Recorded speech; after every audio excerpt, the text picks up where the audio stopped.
بسم اللہ الرحمن الرحیم۔ دل و دماغ کو چوٹ پہنچانے والا قصہ۔ کہتے ہیں کہ اورنگزیب عالمگیر رحمۃ اللہ علیہ کے پاس ایک بہروپیہ آتا تھا۔ وہ مختلف روپ بدل کر آتا۔ اورنگزیب ایک فرزانہ و تجربہ کار شخص تھے جو اس طویل و عریض ملک پر حکومت کر رہے تھے، اس کو پہچان لیتے۔ وہ فوراً کہہ دیتے کہ تو فلاں ہے، میں جانتا ہوں۔ وہ ناکام رہتا، پھر دوسرا بھیس بدل کر آتا، پھر وہ تاڑ جاتے اور کہتے میں نے پہچان لیا، تو فلاں کا بھیس بدل کر آیا ہے، تو فلاں ہے۔ بہروپیہ عاجز آ گیا۔ آخر میں کچھ دنوں تک خاموشی رہی۔ ایک عرصہ تک وہ بادشاہ کے سامنے نہیں آیا۔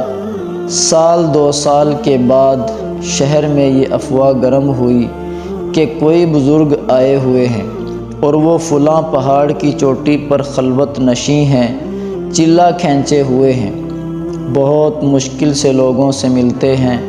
کوئی بڑا خوش قسمت ہوتا ہے جس کا وہ سلام نذرانہ قبول کرتے ہیں اور اس کو باریابی کا شرف بخشتے ہیں۔ بالکل یکسو اور دنیا سے گوشہ گیر ہیں۔ بادشاہ حضرت مجدد الف ثانی رحمۃ اللہ علیہ کی تحریک کے مکتب کے پروردہ تھے اور ان کو اتباع سنت کا خاص اہتمام تھا۔ وہ اتنی جلدی کسی کے معتقد ہونے والے نہیں تھے۔ انہوں نے اس کا کوئی نوٹس نہیں لیا۔ ان کے اراکین دربار نے کئی بار عرض کیا کہ کبھی جہاں پناہ بھی تشریف لے چلیں اور بزرگ کی زیارت کریں اور ان کی دعا لیں۔ انہوں نے ٹال دیا۔ دو چار مرتبہ کہنے کے بعد بادشاہ نے فرمایا کہ اچھا بھائی چلو، کیا حرج ہے؟ اگر خدا کا کوئی مخلص بندہ ہے اور خلوت گزیں ہے تو اس کی زیارت سے فائدہ ہی ہوگا۔ بادشاہ تشریف لے گئے اور مؤدب ہو کر بیٹھ گئے اور دعا کی درخواست کی اور ہدیہ پیش کیا۔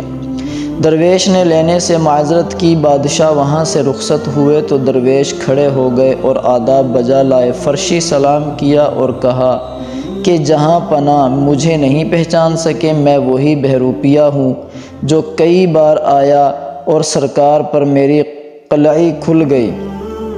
بادشاہ نے اقرار کیا، کہا بھائی بات تو ٹھیک ہے، میں اب کے نہیں پہچان سکا، لیکن یہ بتاؤ کہ میں نے جب تمہیں اتنی بڑی رقم پیش کی جس کے لیے تم یہ سب کمالات دکھاتے تھے تو تم نے کیوں نہیں قبول کیا؟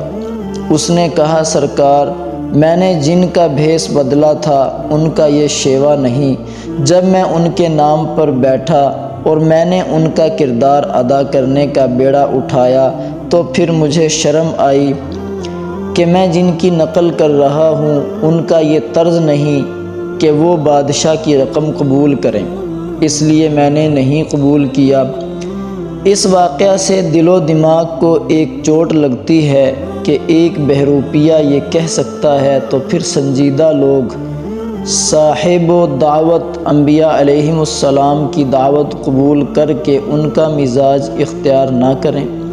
یہ بڑے ستم کی بات ہے۔ میں نے یہ لطیفہ تفریحی طبع کے لیے نہیں بلکہ ایک حقیقت کو ذرا آسان طریقہ پر نشین کرنے کے لیے بیان کیا ہے۔ ہم داعی و مبلغ ہوں یا دین کے ترجمان یا شارح، ہمیں یہ بات پیش نظر رکھنی چاہیے کہ یہ دین اور دعوت ہم نے انبیاء علیہم السلام سے اخذ کی ہے۔ اگر انبیاء علیہم السلام یہ دعوت لے کر نہ آتے تو ہم کو اس کی ہوا بھی نہ لگتی۔ جزاکم اللہ خیر۔